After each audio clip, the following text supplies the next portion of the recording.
Diwali special सुटुली बम बनैबा को जाऊे शुणिकिना आपण मैंने चमकी गले कि आम आज सुटुली बम पनीर चाउमिन आउ किछि बैटर को लेकिना बनैबा।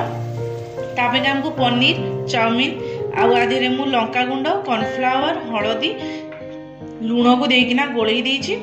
आम आज सुटुली बम बनैबा को जाऊे से बाण नुह आम खाइबा सुटुली बम।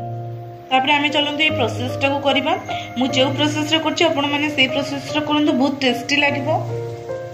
निहाती एटा को घरे ट्राई करिवे आ मते जणैबे कमेंट सेक्शन रे केमती लागिला आपण मानकु ई रेसिपीटी। प्रथमे आमे गोटे पनीर को नेकी से बैटर रे गोलेबा। तापरे किछि चाउमिन कि नेबा सेथे गोल गोल गोल गोल गोल गोल गुरी दबा। आपण मानकु इच्छा रे आपण गुरेई किना सुटुली बम रो शेप दे परिबे। देखि पारथेबे पूरा केयरफुली सहित करिवे नहले छिंडी जीवार मध्ये संभावना अछि। केते सुंदर हेछि देखि पारथेबे। एबे हम चलंत को छाणीबा। एबे हमर तेल कड़ेईटी गरम हे गलानी। ए सुटुली बम को जो तयारी करना रखि दिले ताकू एबे देबा।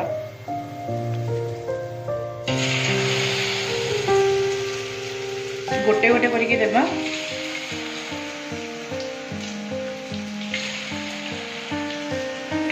आमे भी सुटुली बम को गोड़े दबा नहले तले लगी जीवो। प्रस्तुत हो गला सुटुली बम। आ ऊपर टिके बीट लुण पकईकिना खाइले बहुत टेस्टी लगिवो अर्थात कला लुण।